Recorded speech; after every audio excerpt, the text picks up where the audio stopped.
Hello student, I am Miss S.M. Pawar. Today's lecture, the career oriented course, certificate course in human resource management.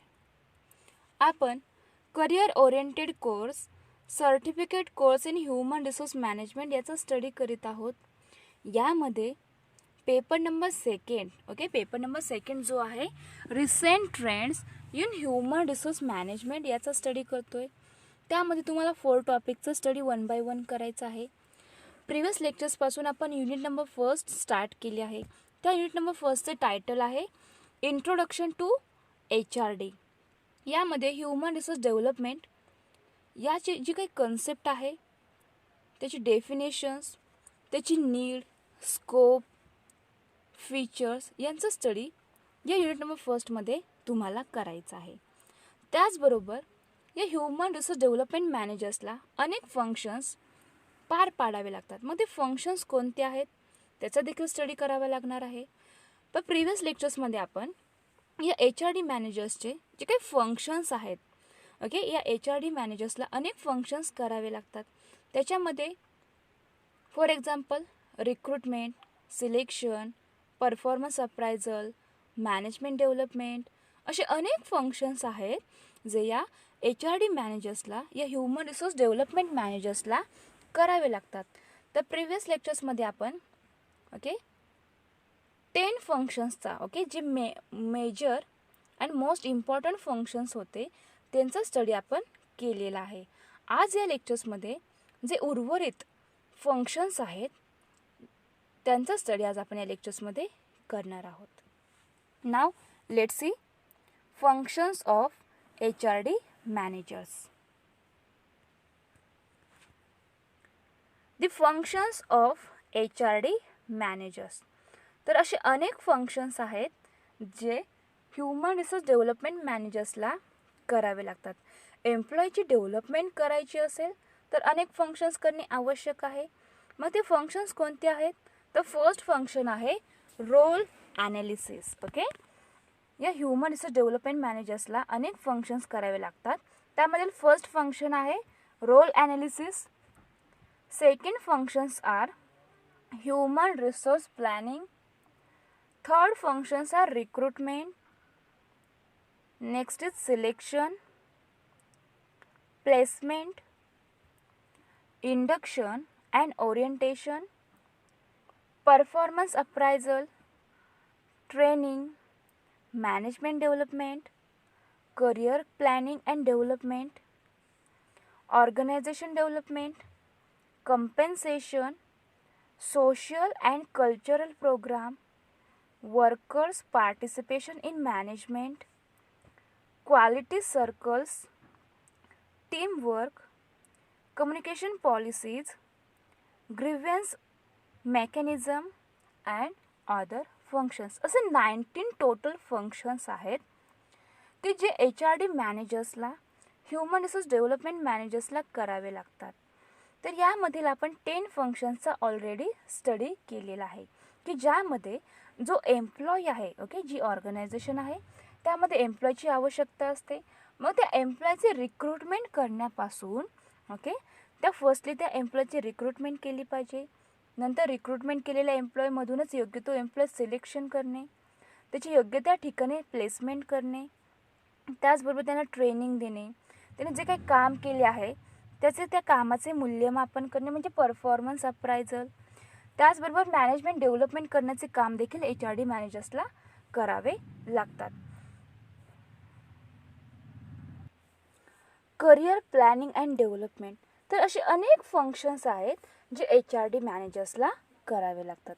तर आज आपण या लेक्चर्समध्ये जे राहिलेले फंक्शन्स आहेत म्हणजे organisational development, compensation, social and cultural programme, workers participation in management, quality circles, teamwork, communication policies, grievance mechanism and other functions या 9 फंक्शन्सचा स्टडी आज आपण या लेक्चर्समध्ये करणार आहोत.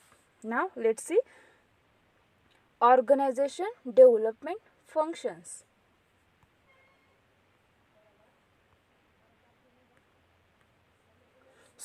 What is mean by organization development functions? The organization development is an organization wide plan effort managed from the top with a goal of increasing organizational performance through planned interventions.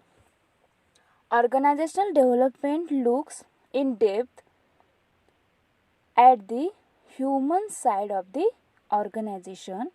It seeks to change attitudes, values, organization structures, and managerial practices in an effort to improve organizational performance. तर organisation development म्हणजे काय, तर जे काही organisation आहे त्याचे culture आणि त्या ऑर्गनायझेशनचे स्ट्रक्चर या दोघांचे कॉम्बिनेशन करून त्या ऑर्गनायझेशनची डेव्हलपमेंट करण्याचे काम या ठिकाणी केले जाते. Organisation development is an organisation wide plan effort managed from the top with a goal of increasing organizational performance. ते जे काही ऑर्गनायझेशनल आहे त्या ऑर्गनायझेशनचा परफॉर्मन्स इन्क्रीज करण्यासाठी त्यांचे जे काही गोल आहेत, ओके, ऑर्गनायझेशनचे कॉमन गोल असतात, मग ते अचीव करण्यासाठी काय केले जातात, प्लॅन करून योग्य त्या प्रकारे एफर्ट्स घेण्यासाठी या ठिकाणी प्रयत्न केले जातात. मग मॅनेजमेंट डेव्हलपमेंट करायची असेल तर ते का करावी, त्याचे रिझन्स काय आहेत, ओके, मॅनेजमेंट डेव्हलपमेंट कशासाठी केली जाते, तर त्याचे अनेक रिझन्स आहेत. फॉर एक्झाम्पल, जर त्या ऑर्गनायझेशनची एम्प्लॉईची जी काही इफिशियन्सी आहे ती डिक्रीज झाली असेल तर मॅनेजमेंटची डेव्हलपमेंट, ऑर्गनायझेशनची डेव्हलपमेंट करणे आवश्यक आहे. त्याचबरोबर ओके असे अनेक रिझन्स आहेत. जे काही ओल्ड एम्प्लॉईज असतील ते ऑर्गनायझेशन सोडून जात असतील, ओके, त्यांची अनेक रिझन्स असतील, तर त्या ठिकाणी नवीन एम्प्लॉईज घेणे आवश्यक आहे. यासाठी त्या ऑर्गनायझेशनची डेव्हलपमेंट केली जाते. त्या ऑर्गनायझेशनची प्रोडक्टिव्हिटी इन्क्रीज करण्यासाठी, न्यू टेक्नॉलॉजीज अडॉप्ट करण्यासाठी असे अनेक रिझन्स आहेत ज्याच्यासाठी ऑर्गनायझेशन डेव्हलपमेंट करणे आवश्यक आहे.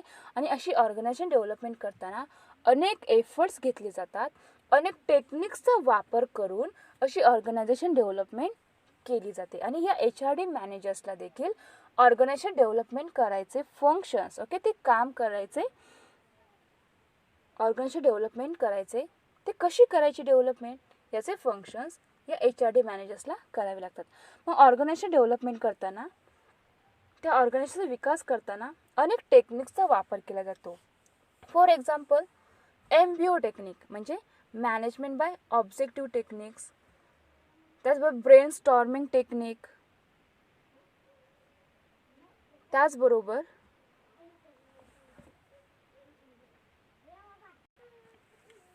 असे अनेक टेक्निक्स आहेत त्यांचा यूज करून अशी ऑर्गनायझेशन डेव्हलपमेंट केली जाते.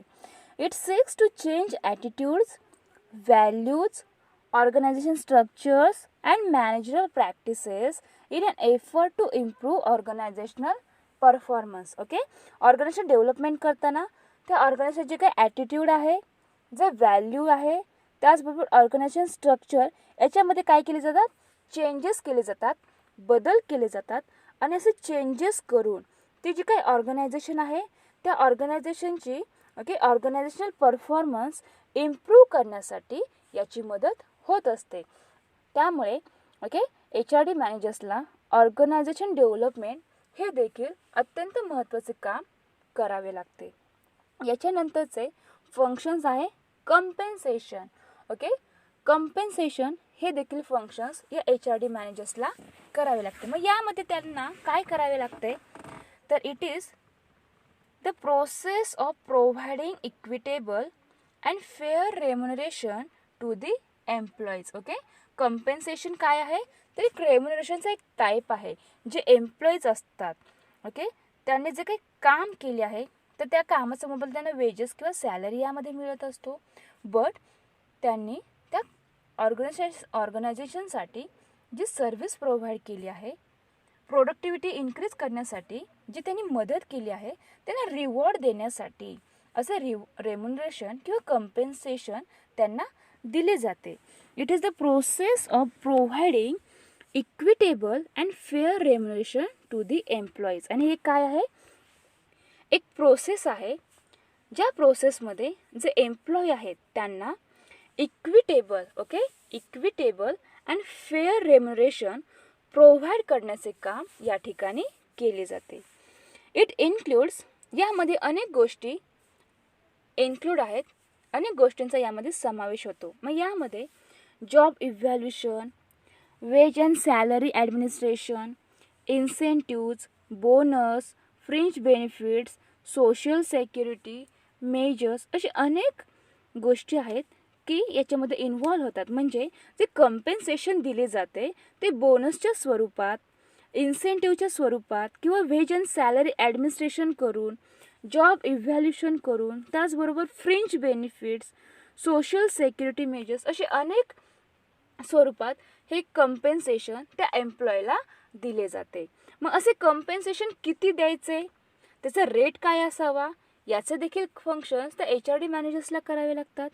मग कंपेन्सेशन ते फंक्शन्स अत्यंत इम्पॉर्टंट आहे, कारण जे एम्प्लॉई आहेत त्यांना फेअर अँड इक्विटेबल रेम्युनरेशन, ते कंपेन्सेशन प्रोव्हाइड करणे आवश्यक आहे. कारण प्रत्येक एम्प्लॉई हा कसा असतो, इक्वल असतो. मग त्यांना इक्वली आणि फेअर पद्धतीने रेम्युनरेशन किंवा कंपेन्सेशन प्रोव्हाइड करणे हे या HRD मॅनेजर्सचे मेन फंक्शन आहे. याच्यामध्ये जॉब इव्हॅल्युएशन, तर जॉब इव्हॅल्युएशन म्हणजे काय, तर it is the process of डिटरमायनिंग relative worth of jobs. Job evaluation म्हणजे काय, तर इट इज द प्रोसेस, ही एक प्रक्रिया आहे ज्यामध्ये जो काही जॉब आहे तो रिलेटिव्ह वर्थ जॉब डिटरमायनिंग करण्याचे काम या जॉब इव्हॅल्युएशनमध्ये केले जाते. त्यानंतर आहे वेज अँड सॅलरी ॲडमिनिस्ट्रेशन. तो what is mean by wage and salary administration? It is the process of developing and operating a suitable wage and salary programme. तर हे काय आहे, एक प्रक्रिया आहे. या प्रक्रियेमध्ये काय केले जाते, जे काही वेज अँड सॅलरी आहे ते प्रोग्राम करून, suitable wage and salary programme करून काय केले जाते, ती ऑपरेटिंग करण्याचे अँड डेव्हलपिंग करण्याची ही एक प्रोसेस आहे. इन्सेंटिव्ह, इन्सेंटिव्ह काय आहे, तर it is the process of formulating, administrating and reviewing the schemes of financial incentives in addition to regular payment of wages and salary. तर इन्सेंटिव्ह काय आहे, तर जे रेग्युलर पेमेंट केली जाते वेजेस अँड सॅलरीचे, त्याच्यामध्ये ॲडिशन अमाऊंट हे इन्सेंटिव्हच्या स्वरूपात त्या एम्प्लॉईला दिली जाते. वेज आणि सॅलरीच्या बरोबरच आणखीन जास्तीचे ॲडिशन पेमेंट करणे म्हणजे इन्सेंटिव्ह होय. याच्यामध्ये ही एक प्रोसेस आहे ज्या प्रोसेसमध्ये फॉर्म्युलेटिंग, ॲडमिनिस्ट्रेटिंग, रिव्ह्यूइंग दी स्कीम्स ऑफ फिनान्शियल इन्सेंटिव्ज, जे काही फायनान्शियलचे इन्सेंटिव्ज आहेत त्याचे जे काही स्कीम्स आहेत ते फॉर्म्युलेट करण्याचे, त्यांचे योग्य प्रकारे ॲडमिनिस्ट्रेटिंग करण्याचे आणि रिव्ह्यूइंग करण्याची एक काय आहे, इन्सेंटिव्हची प्रोसेस आहे. जे एम्प्लॉई आहेत त्यांना वेज आणि सॅलरी याच्या बरोबरच जास्तीचे पेमेंट देणे म्हणजे इन्सेंटिव्ह होय. त्यानंतर आहे बोनस. तर बोनस काय आहे, तर it includes payment of statutory bonus according to the payment of bonus act 1965. तर bonus it includes payment of statutory bonus according to the payment of bonus act 1965. Bonus act 1965 नुसार काय केले जाते, तर याच्यामध्ये the payment of bonus act 1965 नुसार असा bonus हा एम्प्लॉयला दिला जातो. Fringe benefits.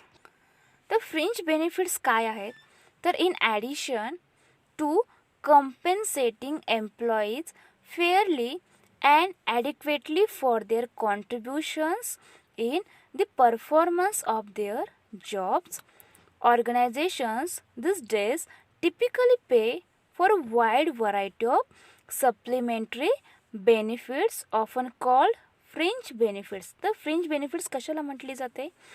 तर in addition to compensating employees fairly and adequately for their contributions in the performance of their jobs, ऑर्गनायझेशनमध्ये अनेक एम्प्लॉईज असतात, मग ते काम करीत असतात. मग त्याने जे काही काम केले आहे, जे कॉन्ट्रीब्युशन दिली आहे, याच्यासाठी त्यांना जे पेमेंट दिली जाते त्याच्याबरोबरच ॲडिशनल आणखीन जास्तीचे जे एम्प्लॉईजला फेअरली पद्धतीने त्यांनी कॉन्ट्रीब्युशन केल्यामुळे ते कम्पेन्सेटिंग दिले जाते, त्यालाच फ्रिंज बेनिफिट्स असे म्हणतात. Organisations this days typically pay for a wide variety of supplementary benefits often called fringe benefits. आणि ऑर्गनायझेशन काय करते, तर असे जे काही फ्रिंज बेनिफिट्स आहेत ते जे काही वेज अँड सॅलरी दिली जाते त्याच्याबरोबरच सप्लिमेंटरी बेनिफिट्स त्या एम्प्लॉयला दिले जातात, त्यालाच फ्रिंज बेनिफिट्स असे म्हणतात. Broadly speaking, such fringe can be construct to include all expenditures designed to benefit employees over and above regular पे.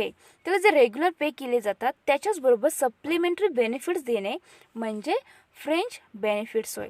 मग याच्यामध्ये कशा प्रकारचे बेनिफिट्स त्यांना दिले जातात, त्यामध्ये housing facility, educational facility, conveyance facility etcetera टाईप्सचे बेनिफिट्स त्या एम्प्लॉयला ती ऑर्गनायझेशन, ती कंपनी पेड करीत असते. म्हणजे फ्रिंज बेनिफिट्स म्हणजे काय, तर वेज आणि सॅलरी बरोबरच त्या एम्प्लॉयने त्या ऑर्गनायझेशनमध्ये जे परफॉर्मन्स केलं आहे, जे कॉन्ट्रीब्युशन दिले आहे, त्याला ॲडिशन जे कम्पेन्सेशन दिले जाते त्यालाच फ्रिंज बेनिफिट्स असे म्हणतात. जे रेम्युनरेशन दिले जाते त्यालाच फ्रिंज बेनिफिट्स असे म्हणतात.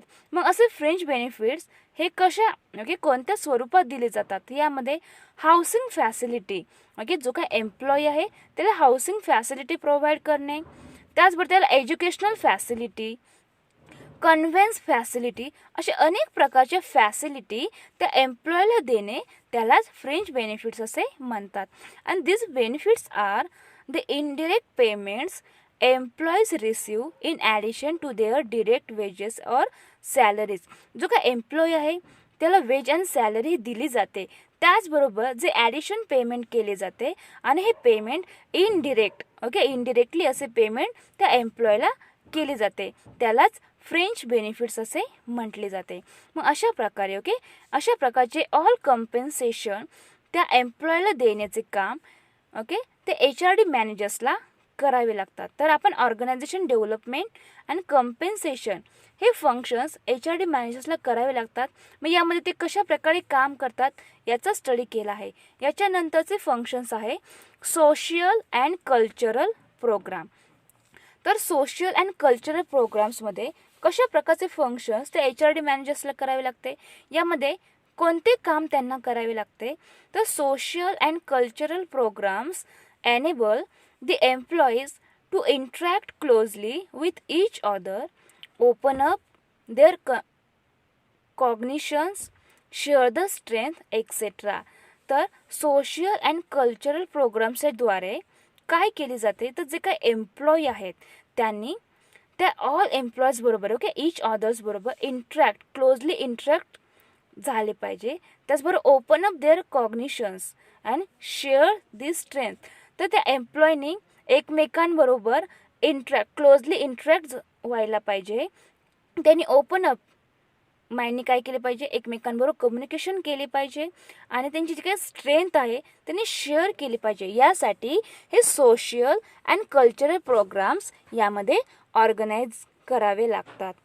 दी HRD manager the human resource development managers काय करतात, should arrange for social and cultural programs. तर ते असे social and cultural programs arrange करतात and enable the employees to learn from each other. आणि हे जे काही एम्प्लॉईज आहेत ते काय करतात, तर एकमेकांपासून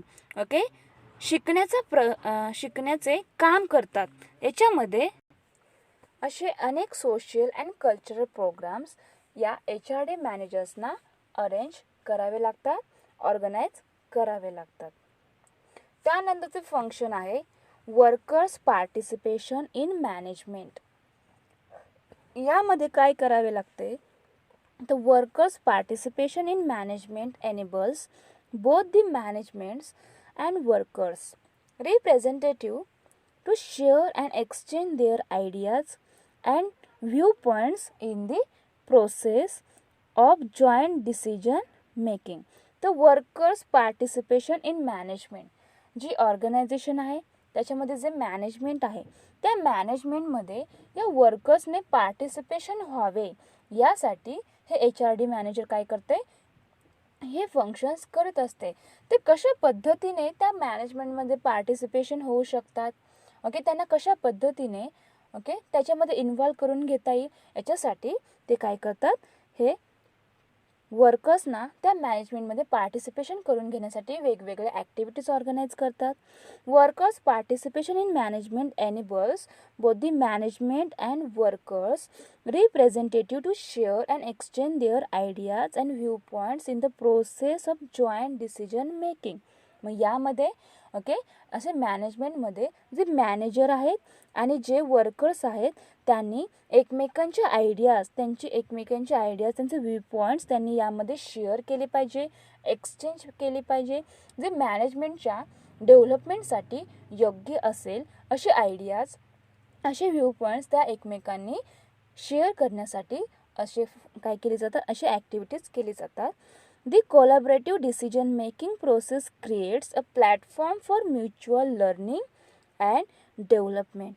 Hence, HRD managers should encourage the workers to participate in the management. मग HRD managers काय करतात, तर जे एम्प्लॉई आहेत त्या एम्प्लॉईनी या मॅनेजमेंटमध्ये, या वर्कर्सने त्या मॅनेजमेंटमध्ये पार्टिसिपेट होण्यासाठी त्यांना एनकरेज करण्याचे, त्यांना प्रोत्साहित करण्याचे काम हे HRD मॅनेजर्सना करावे लागते. Okay, workers participation in management या फंक्शन्समध्ये HRD मॅनेजर्सला कोणते काम करावे लागते, तर जे काही मॅनेजमेंट आहे त्या मॅनेजमेंटमध्ये पार्टिसिपेशन होण्यासाठी या एम्प्लॉईने सहभागी व्हावे यासाठी त्यांना टाईम टू टाईम एनकरेज करण्याचे, त्यांना प्रोत्साहित करण्याचे, त्यांना मोटिवेट करण्याचे काम हे HRD मॅनेजर्स म्हणजे ह्युमन रिसोर्स डेव्हलपमेंट मॅनेजर्स करीत असतात. त्यानंतरचे आणखीन एक महत्त्वाचे फंक्शन आहे क्वालिटी सर्कल. तर in quality circles is a self governing group of workers. Okay, quality circle काय आहे, तर quality circle is a self governing group of workers. तर जे काही वर्कर्स आहेत त्यांचा एक काय सेल्फ गव्हर्निंग ग्रुप आहे, with or without their supervisors who voluntarily meet regularly to identify, analyze and solve problems of their work field. तर quality सर्कलमध्ये काय केले जाते, तर जे काही वर्कर्स आहेत ते वर्कर्स काय करतात, तर ते जे काही काम करतात त्याच्यामध्ये जर एखादा प्रॉब्लेम असेल तर ते प्रॉब्लेम सॉल्व करण्यासाठी ते एकत्र येतात आणि एकत्र येतात ते व्हॉलंटरी म्हणजे स्वेच्छेने एकत्र येतात आणि जे काही प्रॉब्लेम्स असतील त्यांचे ॲनालिसिस करण्याचे, ते आयडेंटिफाय करण्याचे आणि त्याच्यावरती योग्य ते सॉल्युशन काढण्याचे काम या ठिकाणी केले जाते. This process of voluntary problem solving exercises enable the workers to learn decision making and problem solving skills from each other. Okay, या क्वालिटी सर्कल्समध्ये काय केली जाते, ही एक प्रोसेस आहे. या प्रोसेसमध्ये सर्वजण ओके जे वर्कर्स आहेत ते व्हॉलंटरी ओके स्वेच्छेने एकत्र येतात आणि जो काही प्रॉब्लेम आहेत ते सॉल्व करण्याचा याच्यामध्ये प्रयत्न केला जातो. मग असे प्रॉब्लेम सॉल्व करायचा असेल तर त्यासाठी योग्य तो डिसिजन घेणे आवश्यक आहे, त्याचं डिस्कशन करणे आवश्यक आहे. मग ते काय करतात, तुझं काही प्रॉब्लेम आहे त्याच्यावरती सॉल्युशन काढण्यासाठी ते एकमेकांमध्ये डिस्कशन केले जातात आणि त्याच्यामधून योग्य तो डिसिजन घेण्याचे काम या ठिकाणी केले जाते. मग याच्यामधून काय होते, तर त्यांचे जे काही प्रॉब्लेम सॉल्विंग स्किल्स आहेत ओके ते याच्यामधून इन्क्रीज होण्याचा याच्यामध्ये काम केले जाते. तर हे क्वालिटी सर्कल्सचे काम देखील HRD मॅनेजर्सला करावे लागते. त्यानंतरचे आणखीन एक महत्त्वाचे फंक्शन आहे टीम वर्क. तर टीमवर्कमध्ये काय करतात HRD मॅनेजर्स? तर teamwork requires a joint effort of the members to plan, make decisions, implement them, evaluate them and correct them. तर हे काय आहे? एक जॉईंट एफर्ट आहेत. ओके, असे जॉईंट एफर्ट कशासाठी घेतले जातात? ओके, तर जे काही मेंबर्स आहेत, to plan, to decisions, okay, make decisions घेण्यासाठी, त्याचबरोबर इम्प्लिमेंट देम, जो काही डिसिजन घेतला आहे त्याचं इम्प्लिमेंटेशन करण्यासाठी, त्याची अंमलबजावणी करण्यासाठी, त्याचबरोबर त्याचे इव्हॅल्युएट करण्यासाठी आणि त्याचे काही डिसिजन घेतला आहे तो करेक्ट आहे की नाही हे ठरवण्यासाठी याच्यामध्ये काय केले जातात? योग्य त्या रीतीने प्लॅन केले जातात, जॉईंटली एफर्ट घेतला जातो आणि it is a teamwork requires. याच्यामध्ये टीमनुसार काय केले जातात? हे सर्व काम या ठिकाणी केले जाते. This process enables the members to learn from each other and make the others strength their own. याच्यामध्ये ओके असे काम करताना ऑल मेंबर्स एकत्र येतात. मग ते ऑल मेंबर्स काय करतात? ईच अदर, ओके, एकमेकांकडून जे चांगल्या गोष्टी असेल ते लर्न करण्याचा या ठिकाणी प्रयत्न केला जातो. त्यांची जी काही स्ट्रेंथ आहे, ओन स्ट्रेंथ काय आहे ते देखील याच्यामध्ये लर्न केली जाते. Therefore the HRD manager should encourage. मग या ठिकाणी ओके या टीमवर्कमध्ये HRD मॅनेजर्सचं काय काम आहे? तर HRD मॅनेजर्स काय करतात? तर should encourage teamwork for developing the organisational human process efficiently and effectively.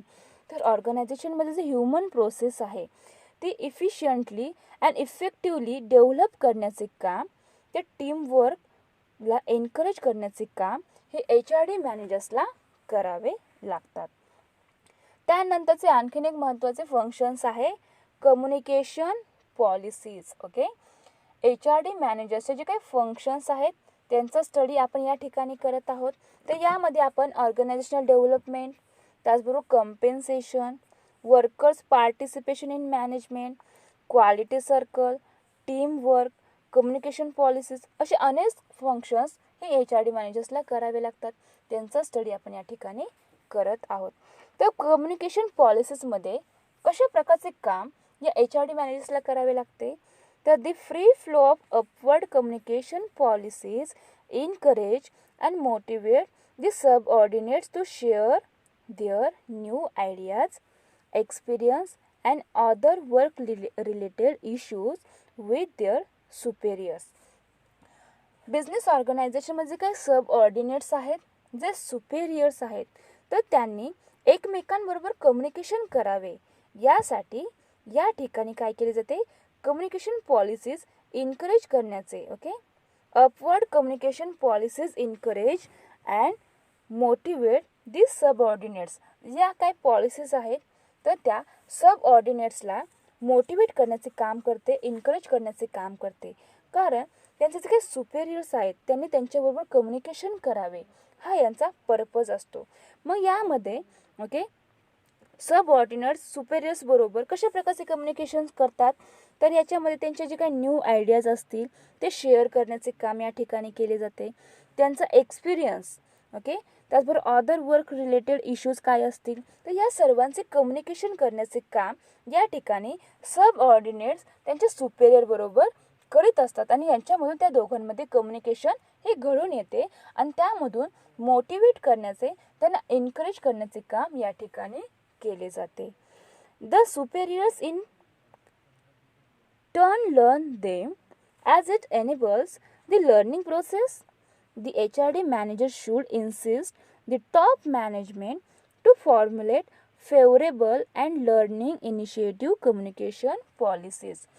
मग या कम्युनिकेशन पॉलिसीजमध्ये HRD मॅनेजर्सला महत्त्वाचे काम करावे लागते. ते म्हणजे HRD मॅनेजर काय करतात? जसे टॉप मॅनेजमेंट आहे त्या ठिकाणी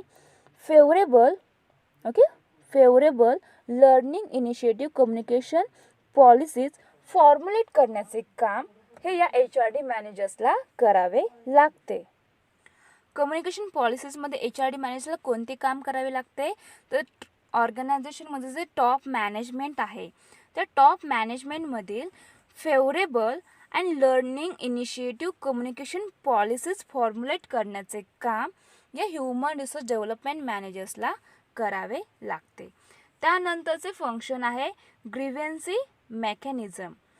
The prompt settlement of employee grievances leads to job satisfaction, and satisfied employees are encouraged to enrich their resources with a view to enhance their contributions to the organizations.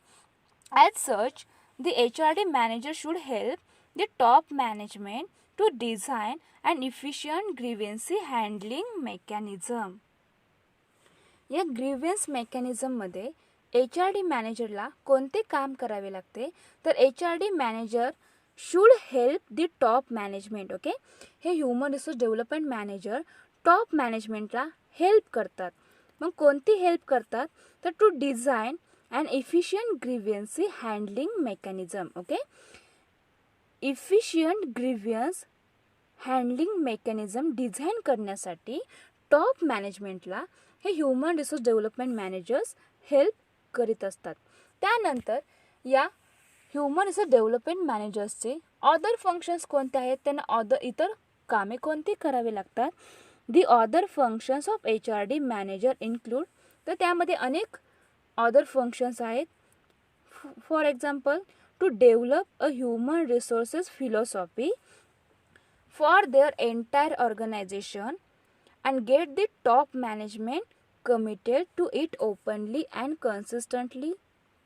Second other functions आहे to influence personal policies by providing the necessary inputs to the personal department top management. Next is to plan and design new HRD methods to keep inspiring the line managers who are primarily responsible for the implementation of HRD methods provided to them by the HRD department. To monitor effectively the implementation of various HRD methods.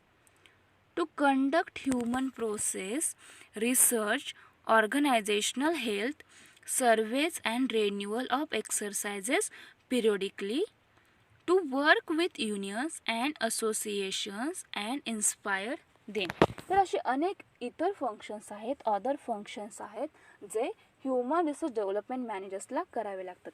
यामध्ये okay, human resource डेव्हलपमेंटचे जे काही methods आहेत ते design करण्याचे, ते plan करण्याचे काम देखील ह्युमन रिसोर्स डेव्हलपमेंट मॅनेजर्सला करावे लागते. To influence personal policies by providing the necessary inputs to the personal department top management. Okay, personal department and top management ला okay personal policies provide करण्याचे काम देखील HRD मॅनेजर्सला करावे लागते. To develop a human resource philosophy. Okay, human resource philosophy develop करण्याचे काम okay, हे अत्यंत इम्पॉर्टंट काम देखील HRD मॅनेजर्सला करावे लागते. तर असे अनेक फंक्शन्स आहेत जे ह्युमन रिसोर्स डेव्हलपमेंट मॅनेजर्सला करावे लागतात. To work with unions and associations and inspire them. Okay, unions and association okay inspire करण्याचे, त्यांनी काम करावे यासाठी इन्स्पायर करण्याचे काम देखील HRD मॅनेजर्स करीत असतात. तर अशा प्रकारे ओके या HRD मॅनेजर्सला म्हणजे ह्युमन रिसोर्स डेव्हलपमेंट मॅनेजर्सला असे अनेक फंक्शन्स करावे लागतात. याच्यामध्ये role analysis, human resource planning, recruitment, selection, placement, induction and orientation, performance appraisal, training, management development, career planning and development, organisation development, compensation, social and cultural program, workers participation in management, quality circles, teamwork, communication policies, grievance mechanism and other functions. असे अनेक functions आहेत जे HRD मॅनेजर्सला करावे लागतात. यामधून okay त्या okay human resource development कशा पद्धतीने करता येईल याच्याकडे फोकस केला जातो आणि मोठ्या प्रमाणावर जे काही ह्युमन रिसोर्स आहे त्याचा विकास करण्याचा, त्याचा डेव्हलपमेंट करण्याचा हा यांचा पर्पज असतो, हा त्यांचा हेतू असतो. तर अशा प्रकारे आपण युनिट नंबर फर्स्टचा स्टडी केलेला आहे. तर आपण certificate course in human resource management, okay, आपला COC कोर्स म्हणजे आपला करिअर ओरिएंटेड कोर्स कोणता आहे, तर certificate course in human resource management याचा स्टडी करतोय. त्यामध्ये तुम्हाला 3 पेपरचा स्टडी करायचा आहे आणि 1 प्रोजेक्ट रिपोर्ट तयार करायचा आहे. मग यामध्ये तुम्हाला paper number first, paper number second आणि पेपर नंबर थर्ड असे 3 पेपर्स आहेत. प्रिव्हियस लेक्चर्सला आपण ऑलरेडी पेपर नंबर फर्स्टचा स्टडी केलेला आहे. त्यामध्ये जे 4 टॉपिक्स होते त्यांचा 1 बाय 1 स्टडी आपण ऑलरेडी केले आहे. या लेक्चर्समध्ये आपण पेपर नंबर सेकंडचं टायटल आहे recent trends in human resource management, okay. आपल्या career oriented course certificate course in human resource management यामध्ये जो पेपर नंबर सेकंड आहे त्याचं नाव आहे, ओके, त्याचं टायटल आहे recent trends in human resource management. त्यामध्ये देखील तुम्हाला 4 टॉपिकचं स्टडी 1 बाय 1 करायचं आहे, ओके. त्यामध्ये आपण युनिट नंबर फर्स्ट, ओके, आपले युनिट नंबर फर्स्ट कोणते होते, तर introduction to HRD. HRD means human resource development. तर ह्युमन रिसोर्स डेव्हलपमेंट ही कन्सेप्ट फर्स्टली कोणी इंट्रोड्यूस केली, तर इन 1969 मध्ये अमेरिकेमध्ये एक कॉन्फरन्स झाली. त्या ठिकाणी, ओके, लिओनार्ड नॅडलर यांनी ही HRD कन्सेप्ट इंट्रोड्यूस केली. त्यामधून त्यांनी डिफाईन केले की ह्युमन रिसोर्स डेव्हलपमेंट. तर अशा प्रकारे HRD, ओके, ही जी काही कन्सेप्ट आहे त्याचे आपण इंट्रोडक्शन पाहिले, त्याच्या डेफिनेशनचा स्टडी केला, त्याची नीड कशासाठी आहे, त्याचबरोबर त्याचे स्कोप, त्याचे फीचर्स यांचा ऑल ओव्हर स्टडी आपण ऑलरेडी केलेला आहे. आज या लेक्चर्समध्ये आपण HRD मॅनेजर्स म्हणजे ह्युमन रिसोर्स डेव्हलपमेंट मॅनेजर्सला जे फंक्शन्स करावे लागतात, जे काम करावे लागतात, जे कार्य करावे लागतात, तर ते कार्य कोणती आहेत, तर अशी अनेक कार्य आहेत. त्यामध्ये, ओके, या कार्य करण्याचा उद्देश काय आहे, त्यांचा पर्पज काय आहे, तर जो काही ह्युमन रिसोर्स आहे त्या बिझनेस ऑर्गनायझेशनमधील त्याची जास्त मोठ्या प्रमाणावर डेव्हलपमेंट करणे, त्यांचा विकास करणे, आणि असा विकास करायचा असेल तर अशी अनेक कामे या HRD मॅनेजर्सला करावी लागतात. मग ती फंक्शन्स कोणती आहेत, ओके, HRD मॅनेजर्सला कोणकोणते फंक्शन्स करावे लागतात ते आपण आज या लेक्चर्समध्ये त्याचा स्टडी केलेला आहे. तर ते असे अनेक फंक्शन्स आहेत, ओके, टोटल 19 फंक्शन्स आहेत ज्यांचा आपण स्टडी यामध्ये केलेला आहे. तर अशा प्रकारे आपला unit number first introduction to HRD, okay, introduction to HRD हा जो युनिट नंबर फर्स्ट आहे पेपर नंबर सेकंडमधील, तो या ठिकाणी आपण त्याचा ऑल ओव्हर स्टडी केलेला आहे. या ठिकाणी त्याचा, ओके, युनिट नंबर फर्स्ट हे फिनिश झाले आहे. त्यामधील ऑल कंटेंट्सचा आपण स्टडी 1 बाय 1 केलेला आहे. याच्यामध्ये आपण HRDचे नीड्स, त्याचे फंक्शन्स, त्याचे स्कोप, फीचर्स आणि ते कन्सेप्ट काय आहे, त्याची डेफिनेशन्स काय आहे, याचा ऑल ओव्हर स्टडी आपण या लेक्चर्समधून केलेला आहे. नेक्स्ट लेक्चरला आपण या पेपर नंबर सेकंडमधील जे युनिट नंबर सेकंड आहे त्याचा स्टडी करणार आहोत. तर अशा प्रकारे हे युनिट नंबर फर्स्टचा आपण स्टडी केलेला आहे. हे HRD कन्सेप्ट काय आहे ते समजून घेण्याचा प्रयत्न या ठिकाणी केलेला आहे.